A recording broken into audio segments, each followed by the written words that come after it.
Hey guys, Paul here from Meldrum Performance Coaching and the Complete Personal Trainer podcast. So today in our exercise chat that we've been talking about, we're going to do a back cast. So we're going to look at training the back for hypertrophy, for strength, for athletic performance, and for rehabilitation. So the first thing when we talk about the back is it's big. It's a big muscle group. There's lots of different muscles there, lots of sections of it. There's lots of innervations. It's a very challenging area to get to. And a lot of back training is just, there's some really dumb stuff out there. Like one of the big things in back training in some groups is to use momentum as a way to train the back. For example, doing bent over rows as heavy as you can with a little bit mean a lot of body English. Now, this isn't really a smart idea for most people. Some elite level bodybuilders have used this successfully, but these are the kind of guys and girls who are outliers. They kind of fall on the far end of the bell curve and they will get big from any different type of training. So generally for back training, the best rule of thumb for building muscle is that you need to be very aware of your setup and the execution of the movement. If the setup's right, generally the execution's really well. So you can target things like your upper lat fibers, your iliac lat fibers, your middle back fibers. There's a number of different things that you can target and work on. So the first thing to do with back training is that you need to understand what part of the tissue you're trying to target and then how to target that effectively. So for example, for a lat pull down, a lot of people will arch their back as much as they can and they'll keep their elbows out quite wide to try and target the lat musculature. This isn't the real ideal way to do it from a setup position. A better thing is to find out the active range of motion of the lats, keep the rib cage down, keep the core engaged to create a solid brace, and then to pull down with the elbows going straight down. A lot of people will pull back and there's no need to do that because the lats don't really have a really good mechanical advantage to do that. So they're not going to contribute to that motion. So it's something that we don't really need to worry about doing. Next thing with back training is that we need to also look at our lower back as well, besides our lats, and our middle back. So there's a lot of different muscle groups that you need to train, a lot of different ways that you can do it. Now, if you're looking at hypertrophy, this is where doing a needs analysis is really going to come into your training. So you need to, take photos of your clients, take photos of yourselves, and get objective about what tissues you're trying to grow. So if you are seeing a tissue like your erector spinae, it doesn't really have the development that it wants, particularly down low, that kind of cobra type appearance it can get, is that will need some isolated back training to work. You can train it with squats and deadlifts and all that kind of stuff, and they will work those tissues really well, but they'll work it more in an isometric fashion. So for performance, it's great. But for building up those tissues, the muscles need to go through a full range of extension and flexion. They need to go through a full contractile range of motion. Very hard to show it over a podcast. I know I'm on video now as well, but you can't, it's very hard to say, but needless to say, you need to look for exercises that take the muscle through a full active range of motion, get a full lengthening and a full shortening and a full contractile element to it. Now, when we're looking at training the back for strength, we're going to be looking a lot more at isometric contractions, and we need to actually train it directly with that. So things like good mornings, Romanian deadlifts, squats, etc., they will have the back as a limiting factor. So building up strategic pauses and things of that nature to develop a more solid lower back musculature to hold loads is a really important thing to look at. Now we're going to go up the back into the middle back, into the like the middle and lower traps, etc., and the whole trapezius muscle group. This is where back training can get kind of fun. We need to look at both the muscle action and the muscle function of these different muscle groups when we're training them. So a lot of people will train the lower traps, for example. We're not going to go into this conversation super deep because I always try and keep the podcast under 10 minutes, so you get a couple of tips that you can take away and implement and then listen to the next one. With the lower traps, a lot of people will retract the shoulder blade while bending over at a 45 to 90 degree angle, depending on hip mobility, and do what's called a trap 3 raise to target that muscle. Now that's really looking at the muscle action.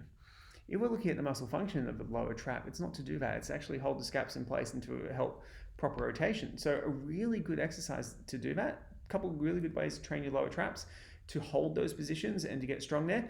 The start position of a dip, because you're here in that position, and then also tricep press downs, keeping the shoulder blades down and together and actually going through the range of motion.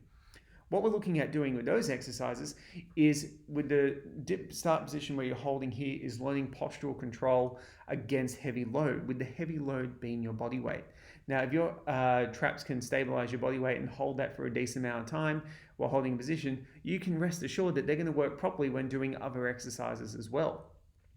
With a tricep press down, what's going to happen here? They're holding that position while you've got some movement happening here. The cable's trying to pull you up. Your traps are actively functionally working to hold you in that proper position. With the upper trap, a lot of people think the muscle action is this, which is correct, but their job is to help upwardly rotate the scapula as well. So we need to get the hands overhead. So a really good way to train your upper traps is overhead farmer's walks with some kind of scapular elevation where you're reaching through and encouraging those scapula to elevate and upwardly rotate. So in tomorrow's podcast, I'll talk about the scapula and all the different motions of that there, because that's one of the most misunderstood parts of training and it really fits into our back discussion. But we need to look at really with our traps training the scapula and all its different functions. Now, when we're looking at the back for strength, we've talked about holding positions and building up isometric strength because we're normally going to express it through a squat or a deadlift. When we're looking at athletic performance with the back, it's very, very similar type thing. We're looking at making our back resilient, be able to handle stress, and then taking that into the athletic endeavor. So for athletic-based training or like someone who moves a little bit more, we really need to start looking at how we can make the back resilient in certain positions. So an exercise like a Jefferson curl is one of those exercises that's quite maligned by a lot of people who don't understand the spine because it's like active flexion or whatever. The Jefferson curl can be a really good exercise for helping build positional awareness, positional strength, and resilience for a client who has actually lowered their back in flexion in their activities and their daily lives. So a Jefferson curl, when done well, can actually be a good idea. Other things with back training is looking at, again, it's kind of similar to the core for athletic performance. It's looking to resist motion and give you a really good foundation for your hips to work on. So guys, back training, very big muscle group, very complex, lots of things you need to look at. Start off your hypertrophy training with a needs analysis to work out what tissues that you want to hypertrophy, and then look at the actual setup and execution of the movements to see if you're targeting those lifts. When you're looking at the trap muscles and all that kind of stuff, you need to look at action versus function of muscle, and we'll talk about this more in the future. The Muscle Doc does a fantastic course on this. The Prescript Level 1 really dives into this in detail. I think the manual is going to do even more so. Looking at action versus function for the back is very, very important for hypertrophy and or strengthening for functional movement. And for athletic performance, you want to look at systematically and gently introducing movements that will build resilience in the planes of movement, in the patterns of movement that your client will be exposed to in daily time. And finally, last thing is back rehabilitation, because I totally forgot about it, is with back rehabilitation.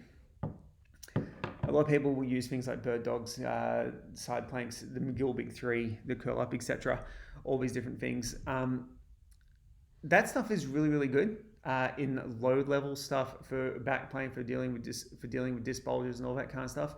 But we do need to progress it. So this is one thing where a lot of people forget about. They'll keep people doing McGill curl ups and crunch ups and all that kind of stuff for forever. We do need to progress that and load that heavier over time. So a good way to progress a bird dog is to a single leg deadlift. It does the same type of thing. It just adds more load to the system. So with the back rehabilitation, I'll do another podcast on rehabilitating low back injuries or helping people with low back injuries. You may want to use those exercises at the beginning to help people get out of the pain, to help people get some stimulus in those tissues, prevent atrophy of the multifidus, etc. But you want to progress that with your back training programs. It's not bird dogs until the end of time.